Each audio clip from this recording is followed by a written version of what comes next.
आज हम जानेंगे निर्गुण संत काव्य की सामान्य प्रवृत्तियाँ। तो भक्ति साहित्य में निर्गुण जो साहित्य है उसकी जो सामान्य प्रवृत्तियाँ हैं उसके बारे में हम नज़र डालेंगे। संत साहित्य आध्यात्मिक अनुभूतियों का सिर्फ लेखा जोखा नहीं है, बल्कि इसमें जनजीवन का प्रतिबिंब भी विद्यमान है। धार्मिक रूढ़ियों और सामाजिक सांस्कृतिक परंपराओं का अंधा अनुसरण न करके उन्होंने वर्णाश्रम या जाति व्यवस्था के विरोध, क्रोध, लोभ, मोह, हिंसा आदि की निंदा, सदाचारी गुणों पर बल दिया है। आत्मानुभूति की प्रामाणिकता पर अधिक जोर दिया है। ये निराशा, वासना, प्रतिशोध और हिंसा के अंधकार में भटक रहे तत्कालीन जो मानव समाज को प्रकाश प्रदान कर रहे थे। तो पहला उनका गुण है सामाजिक चेतना। निर्गुण संत काव्य ने समाज में सांस्कृतिक व सामाजिक आंदोलन लाया। उस समय के वर्तमान रूढ़िग्रस्त समाज और उसके अमानवीय व्यवस्था के विरुद्ध आक्रोश व्यक्त करता है। यह निम्न वर्गों में भी सम्मानपूर्वक जीवन जीने की आशा का संचार करते हैं। निर्गुण संत कवि अधिकतर निम्न जातियों से आए थे, इसीलिए उनमें जाति व्यवस्था के प्रति घृणा बहुत थी।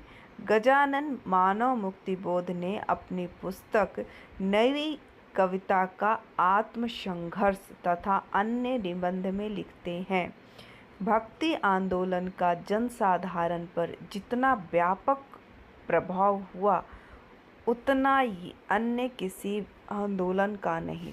पहली बार शूद्रों ने अपने संत पैदा किए। रविदास ने डंके की चोट पर घोषित किया कि जाके कुटुंब ढोर ढोवत फिरहीं, अजहूँ बनारसी आस पास, आचार सहित विप्र करहीं दंड, उति तीन तैने रविदास दाशानुदाशा।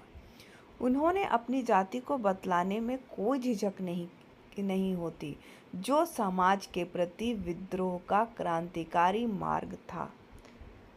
संत कवि ईर्ष्या, क्रूरता, कामुकता, कपट, लोभ, मोह, अंधकार, अहंकार की आलोचना करते थे और उसके बदले प्रेम, स्नेह, करुणा, ममता, अहिंसा, उदारता और समता आदि मानवीय गुणों के विकास पर बल देते हैं।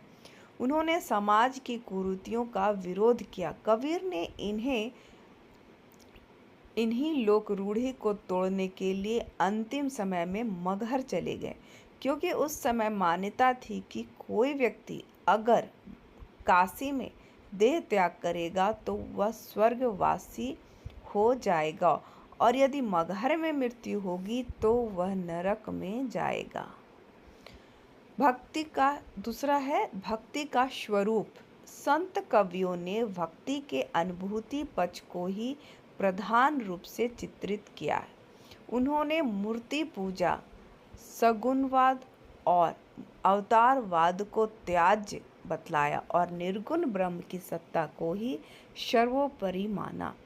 पर ब्रह्म परमेश्वर की भक्ति के ये उपासक हैं और भवसागर की मुक्ति का एकमात्र साधन बतलाया। इनकी साधना पद्धति स्वानुभूति परक और आत्मनिवेदन और नामस्मरण पद्धति थी। इन्होंने ईश्वर की प्राप्ति में मन को जीतकर अहम त्याग को प्रमुख माना है। सरल हृदय से ही ईश्वर की प्राप्ति हो सकती है या ईश्वर के साथ एकात्म हो सकते हैं। तो इस पे उन्होंने लिखा, अकथ कहानी प्रेम की, कहो कहीं न जाए, गूंगे केरी सर करा खाए और मुस्कान। कि एक गूंगा अपनी कहानी नहीं कह सकता प्रेम की कहानी, वैसे ही एक ईश्वर को जानने वाला खाता है और मुस्काता है।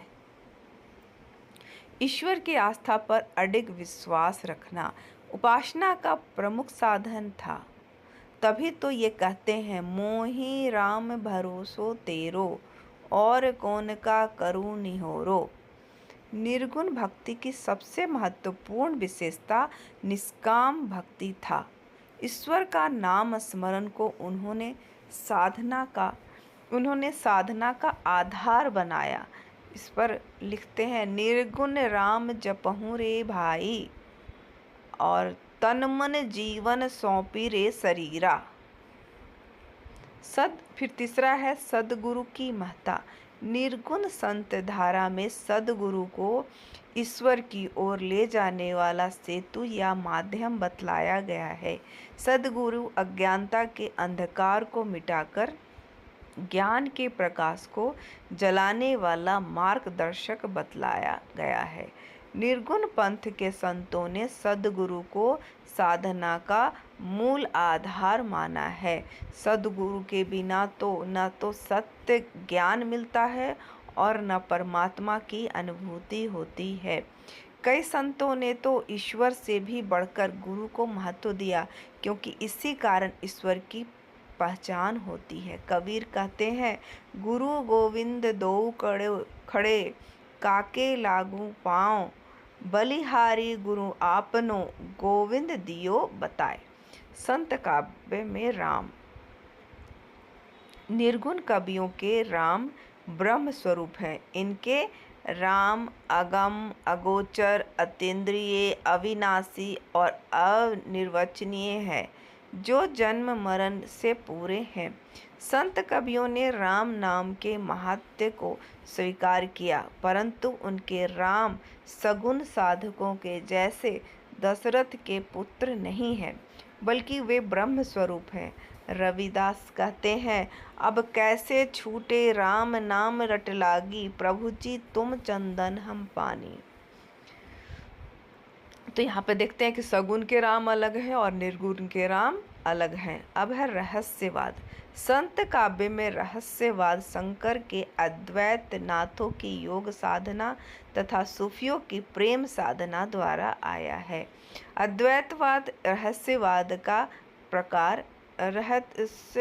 का प्राण है, जो परमात्मा और आत्मा को एक मानता है और उनकी पृथकता का कारण माया के आवरण को मानता है। जल में कुंभ, कुंभ में जल है, बाहर भीतर पानी, फूटा कुंभ जल, जल ही समाना, यहु तत् कथयो ज्ञानी।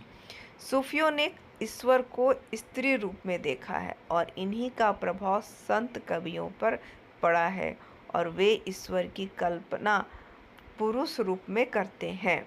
नाथों की योग साधना का प्रभाव कबीर जैसे निर्गुण पंथी कवियों में उलटबासी रचनाओं में दृष्टिगोचर होता है।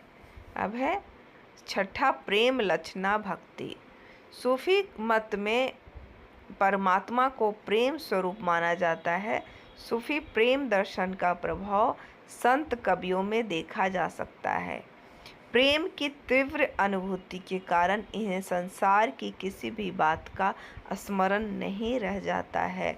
इसीलिए कहा है, हरि रस पिया जानिए, कबहू न जाए, मैं मनता घूमत फिरे, नाही तन की सार। कबीर कहते हैं, हरि मोर पियऊ, मैं हरि की बहुरिया। संत कवियों ने ईश्वर के साथ माता पिता, सखा आदि संबंधों को भी माना है।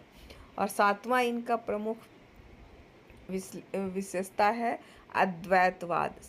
शंकराचार्य के अद्वैतवाद में आत्मा और परमात्मा में कोई मूलभूत अंतर नहीं माना है। अद्वैतवाद का प्रभाव संत कवियों के दर्शन पर भी परमात्मा को एक माना है और माया का आवरण को प्रमुख बाधा माना है, जो आत्मा और परमात्मा के मिलन में एक प्रकार की रुकावट है। कबीर ने कहा है, माया महाठगनी हम जानी। संत कवि ने माया का आवरण हटाने के लिए उपासना पद्धति पर बल दिया है। यहाँ पर मैंने पूरा इसका विस्तार से वर्णन किया है कि इनकी क्या विशेषता थी। आप अगर चाहें तो उसे शॉर्ट फॉर्म में भी, छोटा रूप में भी लिख सकते हैं। आप लोगों को बहुत बहुत मेरा चैनल पे आने के लिए बहुत बहुत धन्यवाद।